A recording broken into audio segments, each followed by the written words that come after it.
This episode is sponsored by Agent CRM. If you're in sales and tired of paying 3, 4, or 5 different companies for your email, CRM, funnels, phone, follow-up automation, check out Agent CRM. It's an all-in-one tool that combines all that you need to reach out, nurture, and close your clients. They've got weekly support calls so you can get up and running in no time. Get a free 14-day trial by going to the link below in the show notes.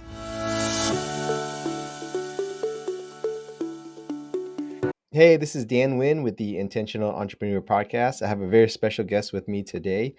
Him and his wife over at Busy Bee Advisors specialize in working with solopreneurs, small businesses, and corporations. It was established in 2017, identifying the benefit to business owners of having a single resource for their accounting and tax services. Melissa and Eric uh, formed a tax professional company, and Eric joined the company in 2020. And now they both living their passion, helping small businesses owners gain back financial clarity in their business. With more than 20 years of experience, combined booking and taps, they have seen it all. I do want to welcome to the show, Eric Broughton. Hello. Thank you, Dan. I appreciate you having me on. I appreciate you because as of this recording, we're just starting or maybe in the middle of tax season. So I know you're very busy, but I think what we're going to talk to today is very important to our listeners. And so I do appreciate your time sharing your knowledge with us today. Not a problem. And yes, you are correct. The gears are starting to turn for tax season. And of course, the IRS and the associated states or states involved for your business, of course, want to know how much you made and how much you may owe them, right?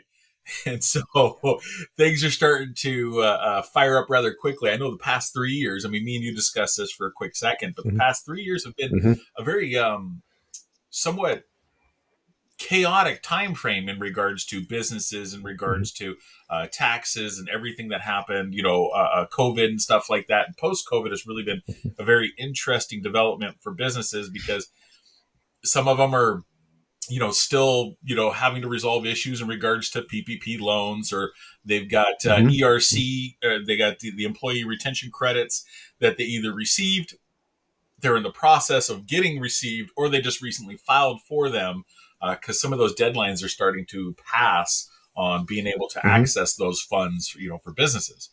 And so it's been a very, very interesting time in the tax realm, as myself and any other tax preparer, no matter what level that they're at, can attest to. Yeah. And today we're going to talk about the new business startup checklist for bookkeeping and taxes. And I have the thought and opinion that, hey, bookkeeping and bookkeeping especially is like something that every business needs to know, needs to understand. They can certainly hire the professional, but you as the business owner need to understand at least what your responsibilities are and not shoving a shoebox full of receipts to your bookkeeper on April 14th and expect magic to happen. And so before we kind of get into the nuts and bolts, can you share a little bit about your story and how you got into Busy Bee Advisors? Yes, I was a numbers guy for a construction company. I was a superintendent, but I also did all of the bids for projects, managing the P&L for projects and stuff like that. And I would get involved with the in-house accounting agents that would then prepare documentation for, taxes and stuff like that. So I really start to learn, from a business operator's perspective on how taxes were involved. And as time came on, or time started to develop, I actually came to them with ideas on how we could reduce the business's tax liability for projects and stuff. And so it was kind of a different route of gaining my knowledge base versus, the traditional route of going to college and working for one of the big CPA firms and that kind of stuff. So it was a different route to come to where I am now as a strategist for small businesses, medium-sized businesses, and kind of working with my knowledge base that I've developed through the alternative route. My partner, who's also my wife, Melissa, she was a CFO and a comptroller for several different companies, working with them on a variety of things. in those capacities. And she wanted to start her own company and kind of be at first small and be able to have our own flexible schedule and stuff like that. Have me stop working 60-hour work weeks, 70-hour Mhm. work weeks. So she started the business in 2017. It started showing a profitability in 2019. I left my the company I was working for, and I joined up with her, and here we are today, with the freedom of being business owners, and also very much aware of the major pitfalls, headaches, and successes that can come with owning your own business. Yeah, yeah, and still in business together in 2024. It hasn't ruined your personal relationship. Seeing her 24 hours a day, right? You know what? We work we work a lot, but it's not like we're working a traditional 9 to 5 job where we're clocking in at 9 o'clock and we're working until 5 p.m. and then we go home and make dinner and stuff. Hmm. I work my hours, and then I go coach football, right, and Hmm. during football season and stuff Hmm. like that. So I have a lot of flexibility in regards to that. And then my wife, of course, we still have a son at home, and she wants to make sure that she's available to do things with him and be a part of his life and stuff like that. So along with me, so we really maintain that flexibility that comes from owning our own business. But yes, tax season, of course, drives everybody a little mad around this household, because while she's working on company books for company clients, I'm also working on their taxes. So we're both very much busy right now during this time frame. Yeah, yeah. So again, I do appreciate your time, especially this time of year. And today we're going to talk about the new business startup checklist for bookkeeping and taxes. So I'll let you take over and share your expertise Yeah. here. So the new business startup checklist was something that me and Melissa started working on because we got a lot of questions from people that had a great idea, or they had a home based business and they didn't know where to go to from there. And we kind of started it off from, let's start from the beginning, right? The genesis. First off, you have a business idea, you have a business plan, you're starting to work with it, you're getting the wheels turning, so to speak. First thing I ask clients is regards to starting the business is, how are you funding it, right? Are you Mm. using personal savings? Are you getting an investment from someone? Is that a loan, or is that a personal loan kind of a thing? Are you using a credit card to kick off the business? Um, First, so let's find out your funding. And then you need to find out what Mhm. business entity is going to work from you, either from the get go or as time progresses. At first you may be, I'm just going to do a sole proprietor, file on a Schedule C, and I'm going to wait until I meet an X threshold before moving up to a partnership with whoever I'm working with, or a corporation. All right. So you kind of want to plan that out. Maybe you want to be a corporation from the get go.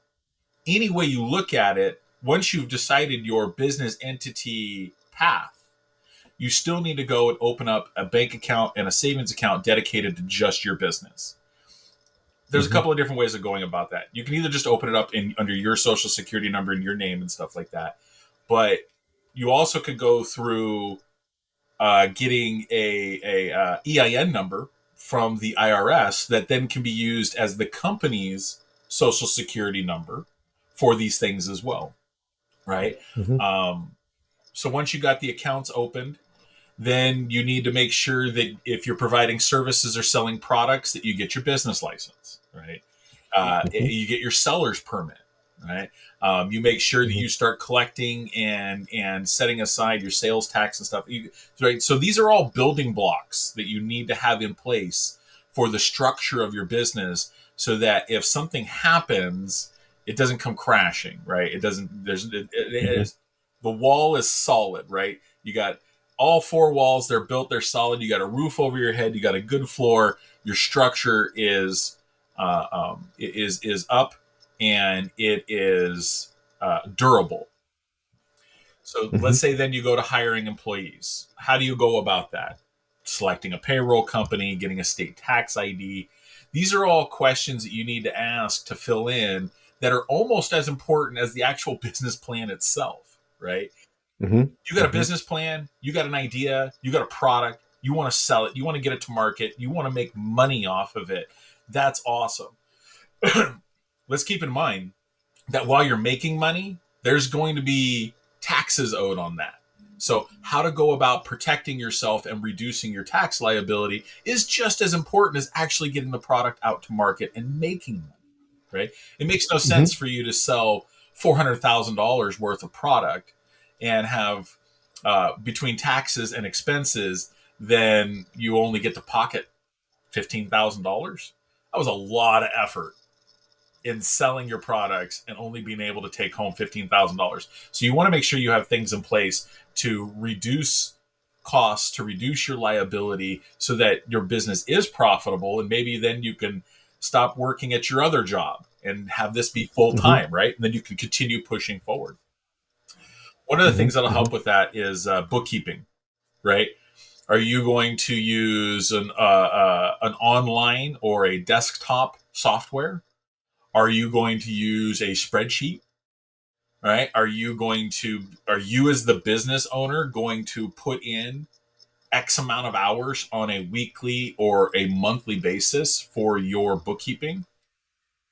Or are you going to outsource it? What's the value in outsourcing it? Right? Just remember, because you as a business owner, you only have a finite number of hours in a day to work on your business. Sometimes it's better to get a contractor to take over tasks for you so you can concentrate Mhm. on making the money. If your business is worth $200 an hour, do you want to spend that working on your books, or do you want to spend that working Mhm. on your business? You're like, well, I want to save the money, but are you saving money? Right? If Yeah. you're billing $200 an hour for your service or your product, and you're spending 8 hours a month on your bookkeeping, then that's $1,600 in sales that you have left out of your business model or of your revenue stream.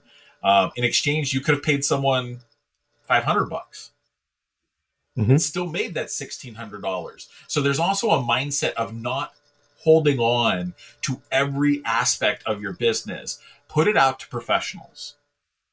There's a reason why those professionals exist, because they're already operating for and doing business for other companies. Have them do business for you as well.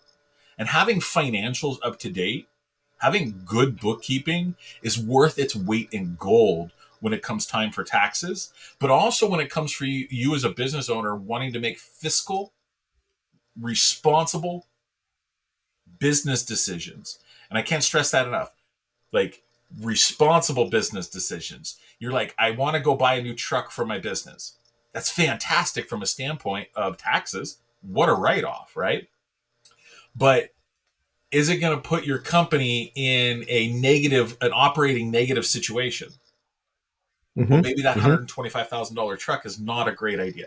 Maybe a $60,000 truck would be a better idea. But you can't make that decision unless you have good financials, right? Mhm. And then there's all kinds of things Yeah. that come from asset development in regards to taxes and stuff like that. The next thing that you want to decide is whether your business location. Home-based businesses, I love them, right? But I always recommend for home-based businesses that they don't put their home address on all of their stuff, right? I Mhm. mean, let's be Mhm. honest. Having your personal information and connection to your business can have some unforeseen consequences down the road, especially as your business grows. So, home-based business, but you also have a physical mailing address that you maybe have offices at as well. That's always a good option. So I always kind of look for my clients in regards to business location of doing a balance between two, because there's also Mm. tax Mhm. strategies between having a home base and also having an Mhm. outside physical location. So great ideas there. Mhm. The next thing you want to go down to is insurance. You got to protect yourself. You have to protect your business, and you have to protect the assets of your business. If you're an employee of your company, you need to have workman's comp. You want to have health insurance. You Mhm. want to have professional liability insurance, product liability, asset protection, vehicle insurances, life insurance policies. These are all things that can be brought in for you owning your own business. You just have to decide, A, when the time is right. And on some of these, the time is right the day you start, right? Yeah, right. And for other things, it may be something down the road. Having health insurance, you may already have another means of health insurance. So having the company pay for it is probably not the best option for you in the immediate. But as your business grows and develops, starts generating more revenue, you want to take the business write off for your own health insurance. You want to have that Mhm, tax liability reduction from having your own health insurance. So then, as mhm, time goes on, that becomes an excellent option. Life insurance policies. Companies offer life insurance policies to their employees all the time, and people take advantage of it. Sometimes it's a low $10,000, $50,000, $100,000, right? But what if your company paid for or provided to you a life insurance policy for you, right? And for your mhm, household. But you also have insurance policies for the business to protect it if something happens to you. That's mhm, important to talk about. And sometimes it's an uncomfortable topic of having insurance. And every life insurance person, agent that you talk to, they'll always say, yes, this is a difficult conversation, but for business owners, you need to be able to make tough decisions and have tough conversations, not only with the professionals that you're working with, but for professionals that you want to develop a relationship with and can do business with down the road. mhm, mhm, And that leads to then professional advisors. You want to have an attorney for a business. It could be just someone that you're friends with, right? It could be Dan, right? It could be someone that you're interacting with, yet right there, that's yeah, providing you with good advice for your business to make decisions. So you're going to want to have a good insurance guy. You're probably going to have, as your business develops, a good financial advisor that maybe the company mhm, pays for in regards to mm, you as an employee, right? yeah, yeah, Commercial realtor. One of the big mhm, stepping stones for businesses that I work with is buying their own commercial space for mhm, their own production, for their inventory, for a retail space. For they want to have a physical retail space. They got an online presence, and now they want a physical retail space, right? But having a good accountant slash bookkeeper and tax preparer are kind of the thing. That's like the first thing that you really want to have in hand, because that person, mhm, whoever it is, whether it be Busy Bee Advisors or it be someone else, is going to provide you with excellent advice. But the old adage, you get what you pay for, definitely applies in that realm. If you get the guy mhm, that does their mhm, taxes and they got a cell phone that you can call him on, and he shows up and he's got all of the paperwork in the trunk of his car, and he does it with you sitting down at a table in your house, and then he gives you your stuff and you pay him and he gets in his car and he drives away, maybe not the best person to do your taxes. mm. You want someone that's established in the business, someone that's got a record. I mean, Sure. you got Google, you got DuckDuckGo, you've got means of researching who you want to do business with. Take advantage of it.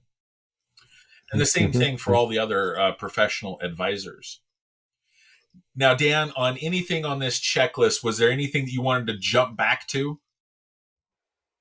Yeah, no, I just wanted a couple of points. You beautifully illustrated, if your hourly rate is $200, it's kind of foolish not to hire someone at even at $100 an hour, $50 an hour to do the other thing that you shouldn't be doing. One exercise I actually went through with a friend of mine, fantastic business owner.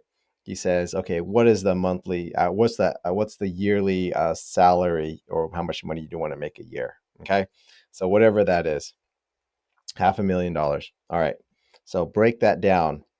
Let's say you even work a 40-hour work week. What does that come down to? I think it's come down to like maybe 1,000 or $1,500 an hour if my math is correctly. You're So you're, you're right in the ballpark. Go ahead. Yeah. So, all right. So if you want to make a $500,000 a year and it breaks down to $1,500 a year, why are you doing $50 an hour stuff? Right. Right. Why are you the one that then is doing that when you're looking at wanting to make a $500,000 and you only have about 2,000 working hours, in a year, vacations included on that kind of a thing. Hmm. You want to Hmm. find someone that you're going to be paying a portion of what you're billing, right? If you get a Hmm. Hmm. contractor, I look at this all the time. If I'm going to bill a client X amount of dollars and I can sub that out to someone else to get the same end result product for $50 and I make some money off of it, that is fantastic. That is what business is. Don't Yeah. be Yeah. afraid to reach out and find out about things that you don't know about in regards to Hmm. getting professionals to help you, getting contractors to help you. Don't be afraid of like in the state of California, we have AB5. Don't be afraid. Hmm. You can still hire contractors. We just need to Yep. work out the logistics in regards to that specifically. Hmm. Someone told me I'd rather make $50 doing nothing than $100 doing something. And that is something that kind of like, oh, I never really thought about that way, but it makes so much sense to me, Right? as he spoke it. You get $100 an hour to put down tile. That's hard work. If you could pay Hmm. someone $50 and you could still charge your client $100, that's some Hmm. good passive income. Yeah, yeah, yeah. I mean, that's the thing about businesses and developing your business is that you're not shoehorned into just doing this. You, as time goes on, when we first started, Melissa did the bookkeeping. Melissa did all the data entry. She collected the shoe boxes of receipts. She scanned them. She put them into Excel spreadsheets. She converted them over to QuickBooks. She did a lot of things on her own. But as we grew and developed the business, an important aspect of it was for me and her to have a conversation of she needs to move from directing or from driving in the business traffic to directing it. Hmm. Hmm. Direct our employees to generate us additional income, right? If we've got, someone that we're billing $100 an hour and we can get it done for 35, that means $65 goes to our pocket. It goes to our operating costs. It covers our stuff. We may not make as much, but we've freed up our time to then go make money in other areas. Hmm. Hmm. That's a Hmm. really important business development concept. You may not be able to Yeah. afford it right off the bat, but as soon as you're able to afford it, you then should be making the decision to change how you are operating within your own business. Yeah. You mentioned mindset and part of the checklist, and you also talking about how Melissa became essentially the director of employees. Can you share a little bit about the mindset that it takes to essentially delegate, right? For a lot of, especially if you are an entrepreneur, you believe that you're the only person that can do the job and do the deliverable. Right. Can you talk about the mindset shift that a business owner needs to start from um, order fulfiller to becoming a business owner? It starts with having benchmarks. Hmm. Having benchmarks within your goals, benchmarks within your own company structure. You say, hey, I got this going on. I am going to look at branching out as soon as I start generating 125,000 in gross sales. Bringing on a commissioned salesman, bringing on support staff to free up your time to then do more sales. Um, put those benchmarks into play. You can talk with any good accountant can give you some benchmarks as to when you're going to want to expand into different areas. When you're going to want to get new additional employees, when you can afford to get additional employees, right? If you're paying an Mhm. employee $60,000, but that employee is not generating income for you, that's a loss of $60,000. But what if that Mhm. employee that you paid $60,000 can work just as much as you on selling your product or generating a deliverable, and they make $125,000 while you are also making $125,000? You've made $250,000, and off the top, you spent 60 to generate that. Well, of course, you're going to have additional business costs and stuff like that, but you're going to have those anyways, whether it's just you or you plus one or you plus five. Now imagine you get 5 employees, each one of them costing you around $60,000 a year. But each one of them Mhm. generates $150,000 in sales because they're collectively working together. You've got a greater media presence. You got more minds working on your business, pushing it forward, working with each other, incentivizing each other. So now you have 5 salespeople that are all making $150,000 for you. You can't continue to then be on the sales floor. You have to manage Mhm. those 5 personalities. Mhm. Every Mhm. employee you should treat as if, and I know there's distinctive lines and stuff like that and legalities that you have to follow, but in truth, if you're a business owner and you hire an employee, that's that's taking on another personality, another set of problems, and another person's life into your orbit. And you need to be cognitive Mhm. of that, and you need to be responsible, not only to the business but also Mhm. to the employee. So the mindset then changes. You've moved yourself off of the sales floor because now you have 5 people generating more income than you were generating by yourself. Mhm. And you're managing that now. And you're putting out small fires. Because believe me, every business owner knows this. Dan, you know Mhm. this. I know this. Yeah. There's always a fire. There's always a Mhm. client that is raising hell. There's always going to be a client that demands an immediate response from the manager, the owner, the supervisor, or the person that they used to do business with, most probably you. And you got to get Mhm. involved. Well, if you're trying to sell other product over here and trying to manage your 5 staff members, you yourself are going to be the lowest generator for sales in your company at that point because you're always going to be Yep. working on other people's stuff. Mhm. Mhm. So it's important. You got to start taking a step back. Then you take a step back. So then you've got 10 people working on the sales floor. One of them you promote up as the manager of the other 9, or you promote 2 of them and they're managing 4 each. And then you're only managing 2. You're overseeing everyone, but you have 2 direct reports at that point, right? Your two Mhm. managers. And your 2 managers, while they are still maybe involved in sales, remember back when you were 1 to 5, you maybe were involved in some sales. Now the managers are in the same place. But then that opens up for you to increase how many people you have on your sales floor because you have a management staff to back you up. Mhm. You want to get to a point where you literally can be hands off of the business for a week. You could be available for emergencies by phone, but you're hands off for Mhm. a week. You do some preliminary email checks. All the while, you're with your family and you're enjoying a much Mhm. needed vacation to a tropical area of your choosing. Yeah. Yeah. I think every entrepreneur should have the goal of taking a laptop less vacation.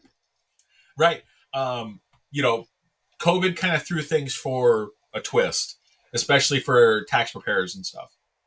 But prior to that, once tax season was done, I literally would set my email notification to my clients. Hey, I'm not available. I'm on vacation. I'll be back on this day 2 weeks later. And that solid 2 weeks, my admin staff gets time off. My line staff gets time off. Me and the missus, we got time off, right? Post COVID, we're gonna get back to that. I want to have my Yep. 2 weeks of vacation time frame where pretty much the business kind of runs itself. My staff is available to take care of 90% of the things, and that 10%, it can wait until I get home, Yep. right? Yep. Yep. You mentioned having a team of professional advisors, ranging from obviously tax professionals, commercial real estate agents.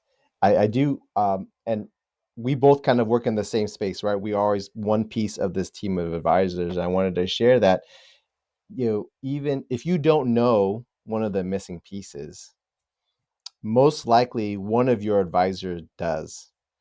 And so it's good. I get requests all the time. Hey, do you have a CPA? Do you have a real estate agent? Do you have a family law attorney? Unfortunately, um, Do you have a criminal law? and criminal lawyer. Yeah, and then the next question is: there something you should be telling me? It's Or still maybe it's not covered tell by me, attorney-client and I'll privilege. get you the Yeah. referral. Yeah. Oh, and then it's Priscilla. No, it's for my friend. Okay. All right. Um, Sure. but yeah, lean on your team, right, to provide you with sources of referrals. You know, I think referrals are always at least my first stop, right?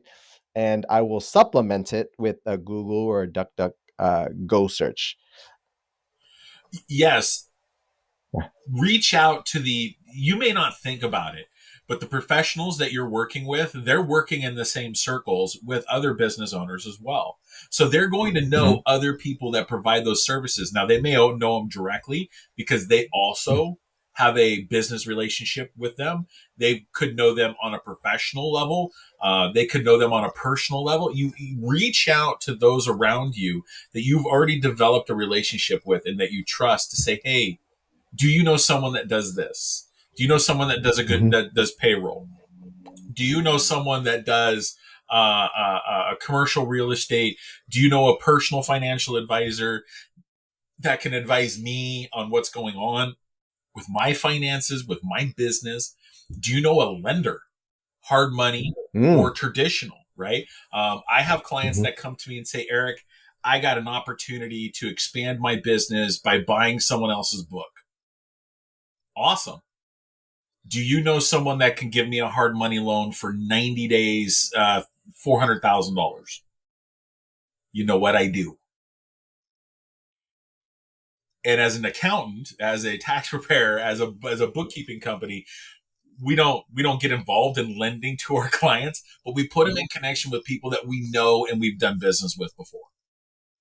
You need a Mhm. hard money Mhm. loan for a Mhm. good business opportunity, buying someone's book of business, doing some asset development increases. You got some contracts that you need to have some things in place before those contracts come in. Otherwise, you won't be able to fulfill.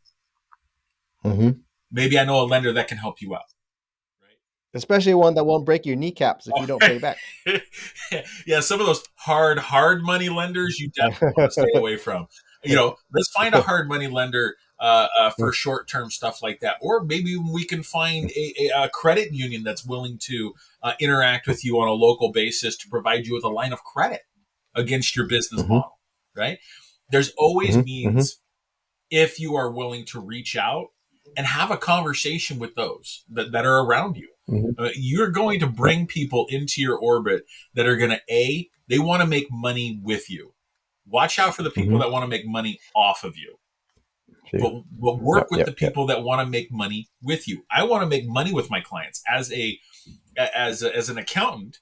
I want my client to be as successful as possible because I want a larger retainer. I want Mhm. you Mhm. to have a quarterly meeting with me. I want you to pay Mhm. me Mhm. to be able to do this for you as your business develops. I want us to going from having $1,000 tax preparation contract to having a $30,000 annual advisor, tax Mhm. preparation, bookkeeping services. I want that with my clients. So Mhm. I'm going to help anybody and everybody grow and develop as much as possible. And those are the type of professionals and professional advisors that you want to have working with you. If Yeah. someone's not Yeah. responsive to you and they don't have a good reason, like maybe they had a leak on the floor above them in their business office, right? Or Yeah. maybe they had a personal emergency, right? That's a legitimate reason to continue to working with them. But if they didn't get back to you in 3 weeks just because for whatever, maybe they don't value you as much. But there's always other people out there that are going to value you. So Yeah. at Yeah. Busy Bee Advisors, you can reach out to us, busybeeadvisors.com. You can go to ineedbookkeeping.com. You can reach out to us. If we can't specifically help you, we know people that can, right? Mhm. Uh, Mhm. Dan, you're an excellent resource when it comes to things in the legal realm, right? But if someone came to you and said, "Hey, I need a financial advisor to help me with my retirement accounts," you're like, "Not something I do, but I know Joe, and Joe's awesome." Mhm. Mhm. Same thing here. Reach out, Yeah. put people Yeah. in your orbit that are going to help you and want to push your business to be successful. On an ending note, I had a client that I started working with 7 years ago before I actually started doing this myself full time. And I Mhm. helped them structure their business, develop their business, and grow their business. They went from sales at 50,000 to now they're at sales over 5.8 million. Huge amount of success. And all through it, we have had a business relationship that has turned personal over the past 7 years, right? And Mhm. if I actually need to find someone, I trust him not only as a client but also as a friend to give me a name of someone to help me, and he in return does the same thing. So develop those professional relationships and don't be afraid to grow them and develop them. Uh, as a tax strategy, I am first and foremost saying to my clients, have parties, have business Right. parties, have them Mhm. often, and enjoy yourself. Right? Have the Mhm. business pay for it. Get the venue, get the food, get the boot. You know the drinks, whatever you're comfortable with. Invite your clients, invite your staff, invite their families. Have a great time, and then talk to your accountant, your bookkeeper, your tax preparer. How did I make sure that this was a business deduction? Yeah. Yeah. Excellent Yeah. question. And then you go from there, right? Maybe ask those Yeah. questions Yeah. before you have a $5,000 party, but you Yeah. understand where Yeah. I'm coming from on this. If someone Yeah, yeah, yeah. Maybe for the listeners who don't have a tax professional yet, right? And they're kind of going through the list of referrals. What are some essential questions they should be asking that tax preparer before hiring them? First question I would ask of your tax preparer is how often are we going to meet? I know that I have a list of five essential questions, and I could get into that it definitely down the road with you or with anybody else. But the first question I would ask them is how often do you meet with them? If you Mhm. meet with your tax person once a year, then they're probably not doing you any favors, Mm, right? And if you ask a question, hey, how do I reduce my tax liability? And the answer is buy something, or buy something, then they're mm, not necessarily helping you. I'm not mhm, saying that it's not good advice. I'm saying that they really should have something more than that, right? mhm, You are a new business, you're developing and you're growing. Now you have 5 employees. Well, instead of increasing all of their salaries, how about we do something else to increase money that you pay to them that doesn't have a tax liability associated with it? Why pay another $5,000 to them on an annual basis that then you have to pay taxes on and they have to pay taxes on? Let's find out something else. There are other mhm, routes that they could be helping you with, and they are all and as long as your tax person is up to date on what's going on at the federal level in regards to Congress or the state level in regards to Congress, there could have been something that was released 3 months ago that had been like, hey, this is a really good means of doing some not high dollar tax credits, but tax credits are always worth about a 5-to-1 ratio, mm, right? You spend $100 as a business expense, that's $100 off. But if you get mhm. $100 in tax credits, that's the equivalent of $500 Mhm. plus or minus of business. right? Hmm. So it's upwards of a 5-to-1 ratio. So if they don't have an idea for tax credits, or if they don't have an idea for employee retention strategies, if they don't have ideas on how you can uh, uh, uh, increase or decrease your tax liability and increase your income from the business, then maybe you should be reaching out and having other conversations, like going to busybeeadvisors.com, scheduling an appointment, right? Yeah. So if you don't meet with them more than once a year, that's something serious to look at. If the answer to how do I reduce my taxes and the answer is buy, also not a great one. There are other things that you may need to, but those are my top two. Yeah, yeah, and then and this these questions probably can have its own podcast episode, and we can spend We certainly upwards to can. an I hour would or look more forward to just having to that talking about conversation. it. Yeah, yeah, yeah. We've got a little bit of time left. The last topic I want to ask you about is this $12,000 tax loophole that I'm dying to know about. You know what? That is easily a 40-minute episode in of itself.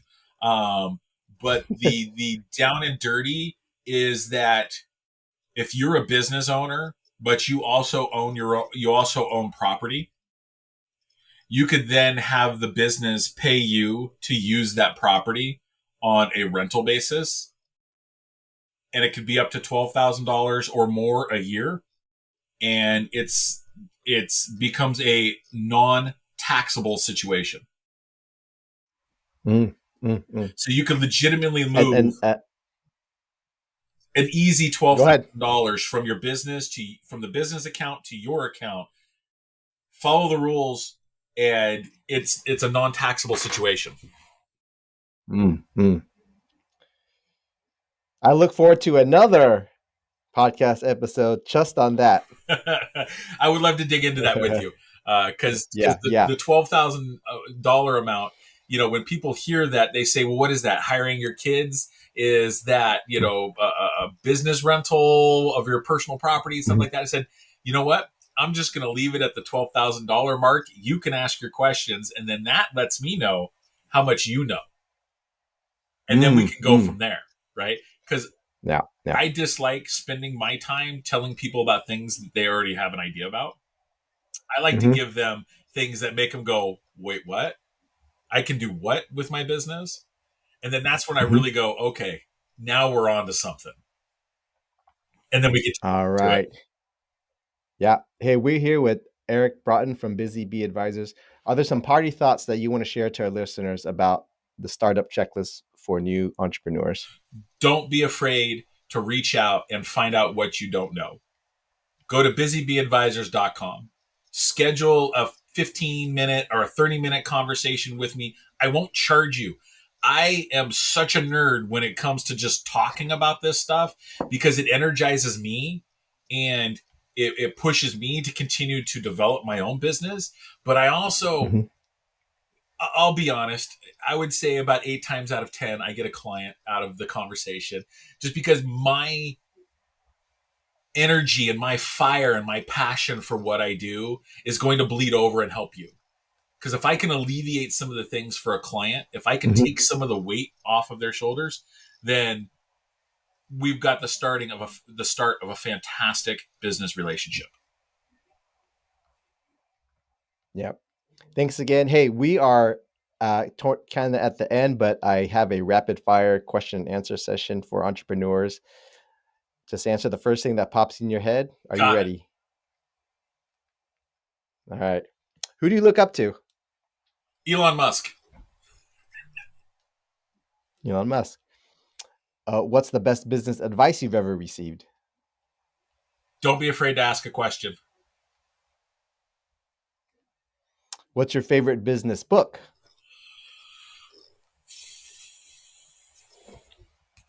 You know what? Art of the deal. I have to fall back on. I don't care what people's political views are from a business aspect. I read that book when it came out a long time ago, and a lot of the concepts have stuck with me since then. If you could do one thing over again, what would it be? I would have moved into this career a lot earlier. I mean, I loved building homes and building businesses for other people, but I wish I would have been exposed to this a lot earlier and maybe got into it 20 some odd years ago. Because then maybe I have myself and then I have 40 people working for me. Are you familiar with the term 3 feet from gold? Uh, I am. It's that last part. You're almost there. You just got to get those last 36 inches, and then success can be realized. So my question is, how do you know when you just might be 3 feet from gold? Or how do you know when to pivot in your business? Your gut and what your advisors are telling you. If you're Right? almost there and you can see the light at the end of the tunnel, you just got to push on and push forward and have faith, not only in your business, but in yourself. Mhm. You can get that last 36 inches. You lose everything in your business. The only thing you have is your cell phone, laptop, and an internet connection. How do you rebuild your business in 30 days? Start making calls, set up a new Right? website, get a new calendar set up. Get right back out there. Just because a business failed doesn't mean that just because a business failed doesn't mean that the business is not going to be successful going forward. It Mm. just may not need to have a new name. It may need to have a new Yep. brand. And you Hmm. may need to Hmm. trust or work with and develop trust with different people. What's the biggest challenge in your business today? Staff. And I'll just leave it at that. In case they may be listening. um, Last question is, what's the best thing you've spent $100 or less on that has greatly improved your personal life or your business life? $100 or less. Um, Wireless phone chargers around my house. My battery is always dying because I'm always on it. I'm always doing video calls and I'm talking with clients and stuff like that. I'm driving down the road and I'm having meetings with staff or with clients and stuff like that. Phone's always low on juice. It seems like everybody in my house always is low on juice on their phone. I got less than 20%.